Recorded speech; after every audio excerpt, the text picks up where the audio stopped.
Welcome to day 7 of the Podcasting Challenge course. We're going to talk about creating your podcast intro, your first episode, and selecting your music. Dennis, a content creator at Casto, said, "Your podcast studio is your home base. It's where your episodes leap off your notes and come to life, where your content takes form and spreads through the world. So if you're serious about your show, you'll need a decent podcast studio setup." So when creating a recording environment, this picture's kind of funny. This is Ira Glass from This American Life in his podcast studio setup.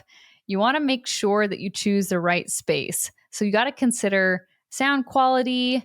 You want to consider the room you're in. I would say to avoid our empty rooms. If you're in an empty room or a room that has just hardwood floors, that's going to cause a lot of echo, as well as if there's a lot of windows, that will also cause echo. So if you need to, you can put some curtains over the windows, add some rugs to help reduce that echo. It's funny because Ira Glass in this photo here, he is recording in his closet, which he's obviously not doing video because I don't think that that's the best background. But the idea behind it is good because he's in a smaller space where there's the clothes that are kind of having padding that are reducing that echo.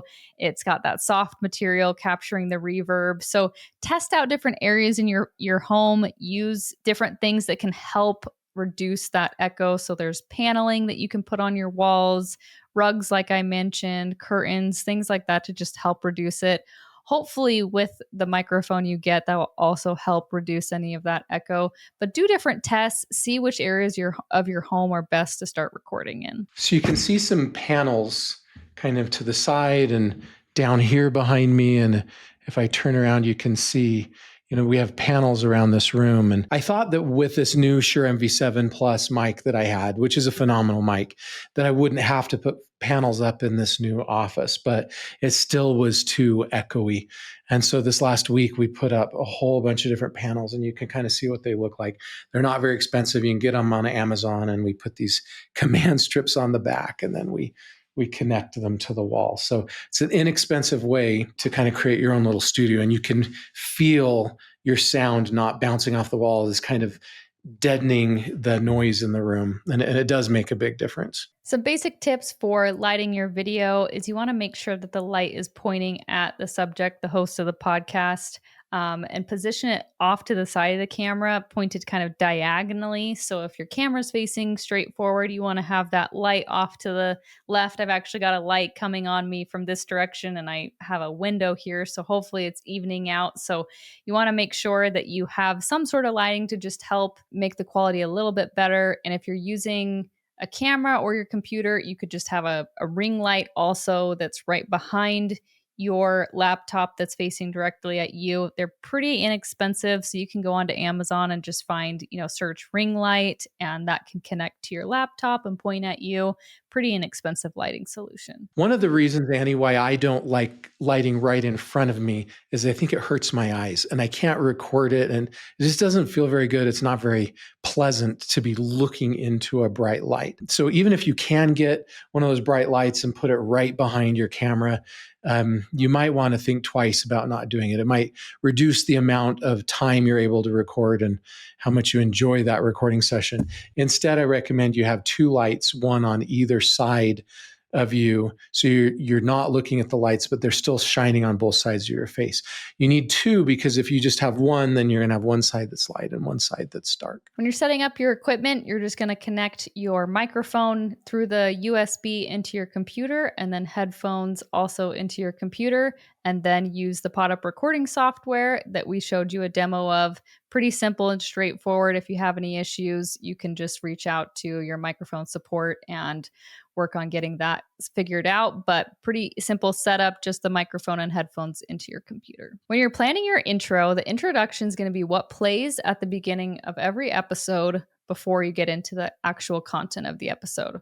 So it should include the podcast name and what it's about. It should also potentially include the host name and credentials, and then why they should listen and make it compelling. I would say, even on this slide, I would actually change this now. It says that it should be no longer than 30 seconds. I say no longer than 10 to 15. This is something that plays each time before an episode. And so it can get annoying for people to always constantly have to listen to if it's super long.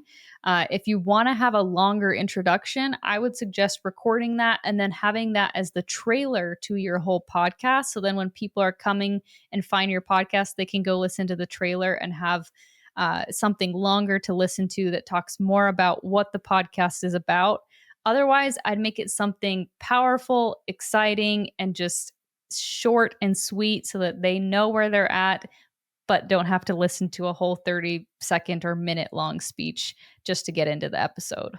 Hey guys, I just wanted to let you know that as soon as you publish your first episode and have that go live, if you send us an email at support@podup.com, we would love to send you a free t-shirt. So just send us an email at support@podup.com, give us a link to your episode, and then also give us your address so we know where to send that t-shirt. Daniel Larson said, you want your introduction to be concise, lively, and ready to jump into the episode. A few examples of a good introduction could be something like, welcome to the Pod Producer Podcast, where you're going to learn all about podcast production. That's actually probably not the best one, but it's something short and sweet like that. I love everything that you said, but I might add one little thing and just say, I'm your host, Annie Virga. Yeah, there we go. Right at the end of that. But I think that's great, and add music to it. And really that simple is about all you need. Love it. When we're talking about your first episode, I would say I always recommend to people do your origin story. This is something that's simple and easy to get started and get comfortable recording.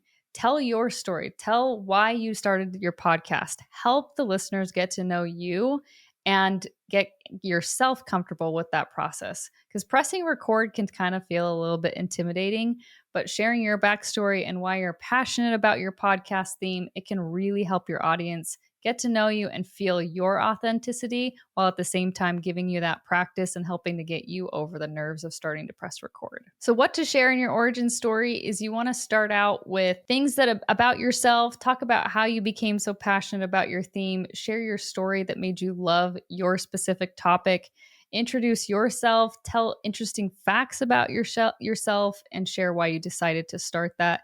Can be something that's really brief. You don't have to be worried about a time limit with this. You don't have to be worried about, oh, this needs to be 10 minutes. It could be 5 minutes. It could be 2 minutes. It could be 20 minutes. Whatever you feel like is enough for you, just share whatever is compelling.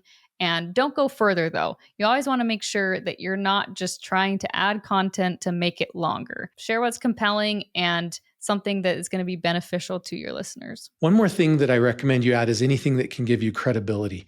So if you've won awards or you have a degree, if you've worked a certain number of years in the field, if it's a show about a certain health disorder and you have a child with that disorder and you've helped care for that child for a certain number of years, right? Take them through why you are credible if you have that credibility.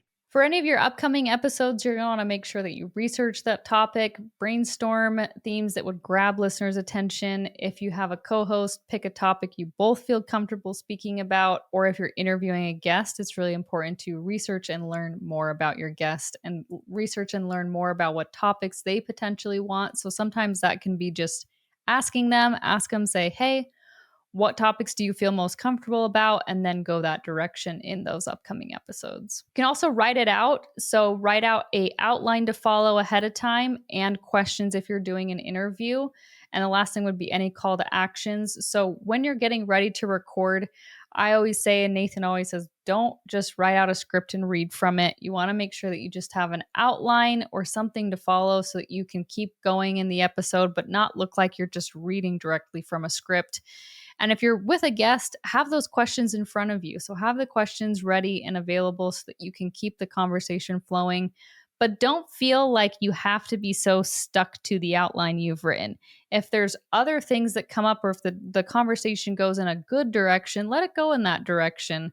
Obviously, if it starts to get a little bit off topic, try and bring it back in. But try and make sure that you allow for there to be other things that you weren't planning for and spontaneity in your episodes. Yeah, definitely. It's kind of like you're a miner and you're down there mining for gold and you get in that interview and you find something really interesting you think your audience would like.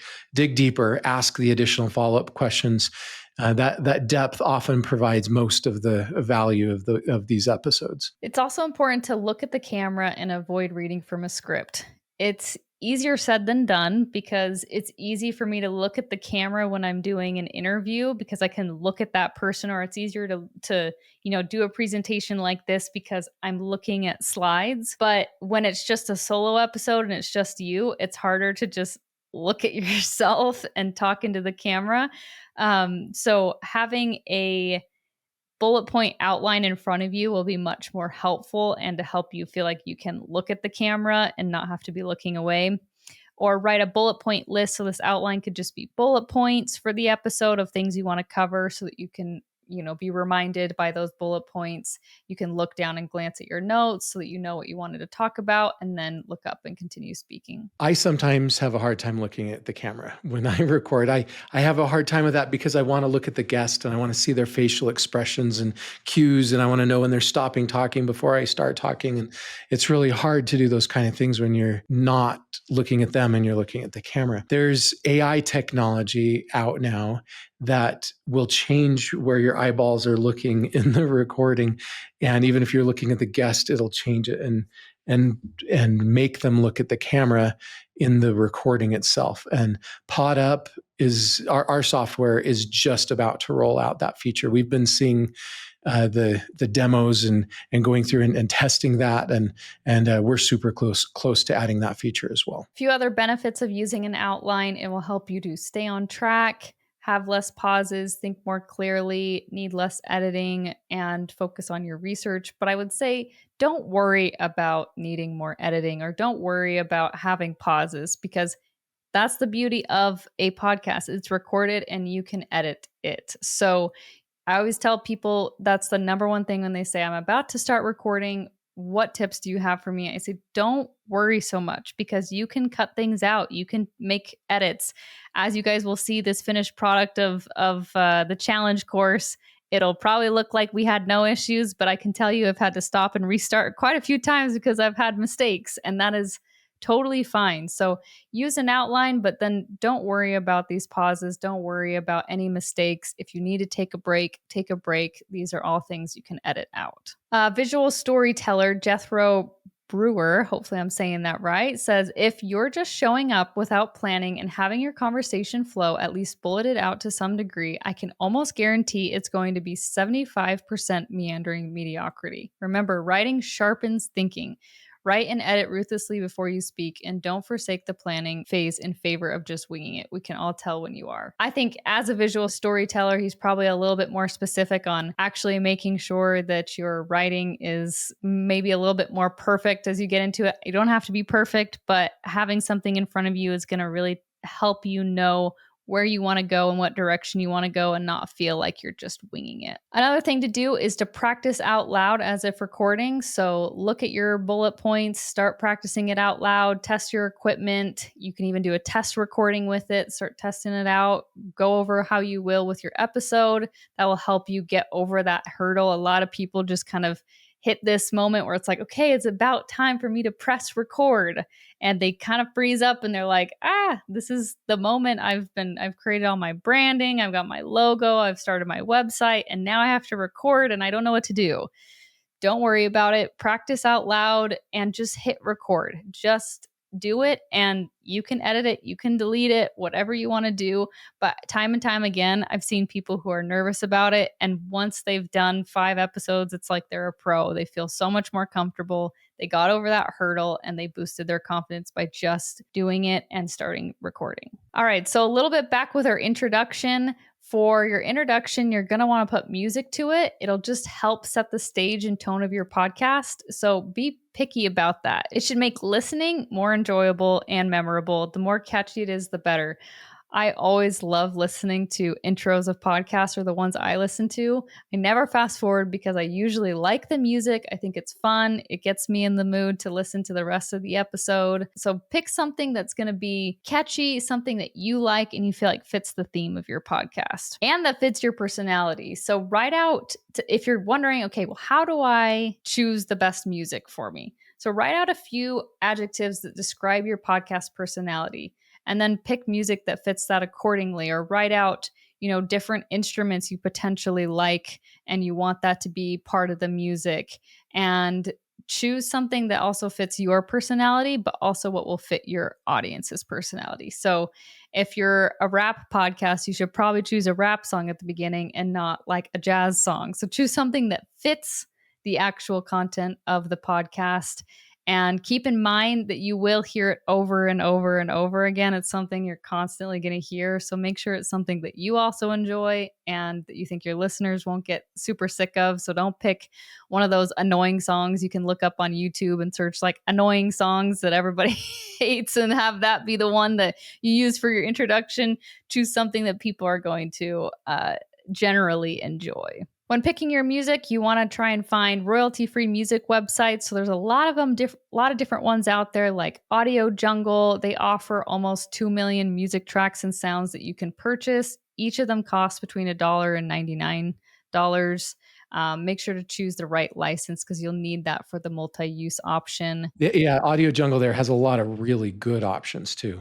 But prepare yourself because you probably will need to go listen to 50 or 60 different themes. And when you do, use the filters. There's way too many options there. I found the podcasts that I like to listen to that have music I like. And then I tried to find similar music in Audio Jungle. And I tried to use keywords to help me filter down and find the music that was similar. And I found that I liked the ones that used sports rock to describe them. It was upbeat, but that seemed to be one of the phrases. And so then I was able to filter for sports rock and listen through 50 or 60 different sports rock and find the ones that I liked. Another good one is adobestock.com. They've got a lot of different options, so you can also filter it down. So all of these, you can filter it down by genre, by instrument, lots of different things to help pick out the music that you're going to enjoy. So your action items for day 7 are going to be to record your intro and pick that music out. So go start looking at all the different music options and then start recording your introduction to your podcast. If you have to do 5 or 6 takes, don't worry about it. Just get recording,